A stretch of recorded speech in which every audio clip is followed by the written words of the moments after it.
कोई ऊपर वाले का नाम पर कुछ दे दो बेटा। बेटा कुछ गरीब को दे दो बेटा। ये कहां से आ गए? रुको जरा। बेटा ऊपर वाला तुम्हें खूब तरक्की दे और तुम्हारे माँ बाप को बहुत लंबी उम्र दे। बाबा, आप मुझे दुआ दे रहे हो वो ठीक है, लेकिन मेरे बाप को दुआ देने की कोई जरूरत नहीं है। बेटा ऐसा क्यों बोल रहे हो? लोग तो अपने माँ बाप की लंबी उम्र के लिए तो दुआ मांगते हैं और तुम्हें अपने पिता के लिए कोई दुआ नहीं चाहिए? हाँ बाबा, मुझे अपने उस नीच और चरित्रहीन पिता के लिए कोई दुआ नहीं चाहिए। नीच चरित्रहीन? अरे बेटा ये क्या बोल रहे हो तुम? हाँ बाबा, बिल्कुल सही सुना आपने। और वो मेरा बाप है तो क्या हुआ, क्योंकि उसने जो हरकत करी है ना, उसके आगे तो ये शब्द भी कम है। और मुझे तो उसे अपना बाप बोलने में भी शर्म आती है। बेटा इतनी नफरत अपने पिता से? ऐसा उन्होंने क्या कर दिया था जो इतना नफरत करते हो उनसे? अब मैं क्या बताऊं बाबा। बाबा, मैं ज़्यादातर काम के सिलसिले में घर से बाहर रहता हूँ। ये मेरी बीवी है। मेरे ना होने पे ये मेरे पिता का ख्याल रखती थी, लेकिन मेरा पिता इस पे अपनी गंदी निगाह रखता था। और तो और, जब उसकी दाल यहाँ नहीं गली तो मेरे बाप ने मेरे घर की नौकरानी के साथ मुंह काला करके उसे घर से लेके भाग गया। अब तुम ही बताओ बाबा, मैं ऐसे बाप से नफरत नहीं करूं तो क्या करूं? अरे नहीं नहीं बेटा, तुम्हें जरूर कोई गलत फहमी हुई है। कोई बूढ़ा आदमी ऐसी नीच हरकत कैसे कर सकता है? क्या? बूढ़ा आदमी? अरे उस बूढ़े आदमी में ना जवानी फूट रही थी इस उम्र में, और मुझे तो अकेले उस घर में ना रहने में भी उसके साथ डर लगता था। और मैंने इन्हें कई बार समझाया, अपने बाप को ले जाके किसी वृद्धाश्रम में छोड़ दो, अपनी उम्र वालों के साथ रहेंगे तो ठीक रहेंगे। पर नहीं, इन्होंने मेरी एक नहीं सुनी। और देखो वही हुआ जिसका मुझे डर था, भाग गए ना नौकरानी के साथ मुंह काला करके।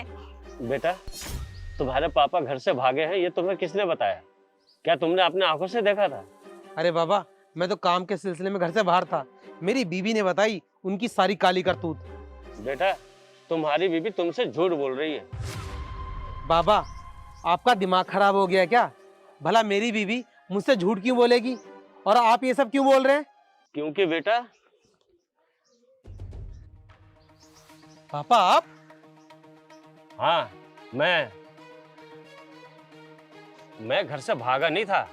तेरी बीवी ने मुझे धक्के मारकर घर से बाहर कर दिया था। और रही नौकरानी वाली बात, तो बेटा ये मुझ पर सरासर झूठा इल्जाम है। झूठा इल्जाम है? काजल, ये पापा क्या बोल रहे हैं? बेटा ये क्या बताएगी, इसकी सारी सच्चाई मैं बताता हूँ।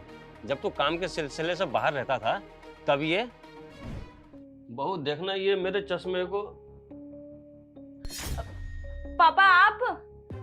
अरे ये आदमी कौन है? ये ना मेरा दूर का भाई है। भाई है? इसे तो मैंने पहले कभी नहीं देखा। बहू सच सच बताओ कि ये कौन है? पापा, वो जो मेरी कानपुर वाली मौसी है ना, उनका बेटा है ये। बहू ये किस किस्म का भाई है जिसका तुम हाथ पकड़ कर बिस्तर पर बैठी हुई हो? लगता है तुम इस तरह मुझे बताओगे नहीं। मुझे अपने बेटे को फोन करके बताना ही पड़ेगा।